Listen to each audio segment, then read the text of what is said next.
Barça, une offre à 200 millions d'euros pour Yamal. Le président du Barça, Joan Laporta, a révélé qu'un cadre européen avait soumis une offre de 200 millions d'euros pour Lamine Yamal.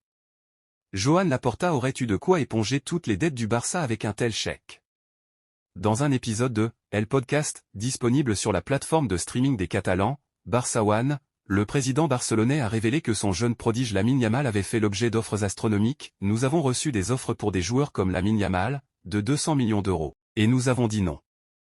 Parce que nous croyons en le garçon, en son développement sportif, et nous n'en avons pas besoin, bien au contraire. Nous sommes dans un processus de reprise économique et nous voyons déjà la fin du tunnel. Le Mundo Deportivo précise cependant que cette offre faramineuse serait l'œuvre de Nasser Al-Khelaifi et du PSG. Un monstre de précocité. Il faut dire que tout va très vite pour le jeune Espagnol. Depuis qu'il a été jeté dans le grand bain par Xavi lors du match nul et vierge des Blaugrana face à Retafe en août dernier, l'international espagnol n'a plus jamais quitté le groupe professionnel et mieux encore, il s'est érigé en un titulaire régulier. Véritable dynamiteur dans son couloir droit, il est souvent le garant de l'animation offensive de son équipe alors qu'il n'a que 16 ans. Déjà auteur de 6 buts et 7 passes décisives depuis le début de la saison, l'Euro ne devrait être qu'une formalité pour lui. Mercato, Manchester City, un club se retire pour Haaland. Un courtisan de l'attaquant de Manchester City, Erling Haaland, ne recrutera pas le goléador norvégien à l'intersaison. Comme à chaque mercato, le nom d'Erling Haaland revient sur le devant de la scène.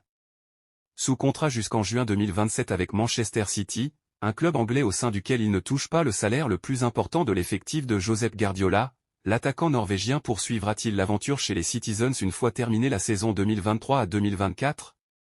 En cas de départ pour leur très hypothétique, 2 formations sont régulièrement citées en vue de s'attacher les services de l'ancien avant-centre du Borussia Dortmund, le Real Madrid et le FC Barcelone. S'ils suivent de près le dossier, les Merengues de Carlo Ancelotti privilégient davantage une arrivée de Kylian Mbappé, la star française du Paris Saint-Germain ayant l'avantage de se retrouver libre dans ces prochaines semaines et donc de ne pas coûter le moindre centime en indemnité de transfert. Et le Barça ? À la différence du rival espagnol, les Blaugrana demeurent limités par les contraintes du fair play financier et ne disposeront sans doute pas de liquidité suffisante pour se positionner sur le cibord de 23 ans. Pour le club de la Catalogne, son cas est d'ores et déjà réglé si l'on en croit son président Joan Laporta, sorti du silence dans une interview donnée au Mundo Deportivo. Laporta lâche une raison surprenante. Le dirigeant barcelonais a répondu cash à la rumeur Erling Haaland. Nous n'avons pas besoin de grosses signatures. Il y aura des mouvements mais je n'en prévois pas de gros, juste des joueurs d'équipe. Notre priorité est de faire confiance à l'équipe que nous avons actuellement. Nous ne voulons pas recruter des joueurs qui pourraient perturber notre harmonie. Voilà un message qui a le mérite de la clarté. Endrick écrit l'histoire avec le Brésil. Le futur joueur du Real Madrid n'a décidément aucune limite. Il vient de faire de l'ombre à Bellingham, Vinicius Junior et Rodrigo.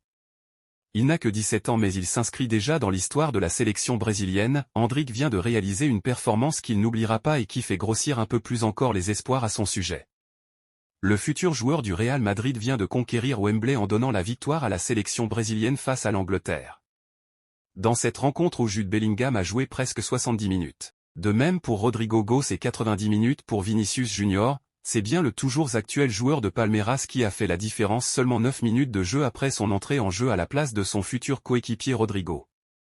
Endrick a en effet profité d'un ballon repoussé par Pickford sur une frappe de Vinicius Junior pour inscrire son tout premier but avec les A du Brésil, devenant ainsi le plus jeune joueur à marquer pour son pays depuis Ronaldo en 1994. Victoire 1-0 des Brésiliens qui affronteront l'Espagne au Bernabéu mardi prochain. Kroos régale. Dans les autres rencontres du jour, l'Allemagne de Toni Kroos a dominé avec force l'équipe de France de Tchouaméni et Camavinga. Le premier était titulaire, pas le deuxième qui n'a joué que 20 minutes. L'Allemand a lui joué 88 minutes de très haut niveau, délivrant au passage une passe décisive au bout de 5 secondes. Retour totalement réussi pour le 8 madrilène et on n'oubliera pas de noter que Rudiger a été impérial défensivement. Luka Modric a également disputé une heure de jeu avec la Croatie face à la Tunisie, 0-0. Victoire 5-4 au tir au but, tandis que la pépite Arda Güler a joué une demi-heure avec la Turquie contre la Hongrie.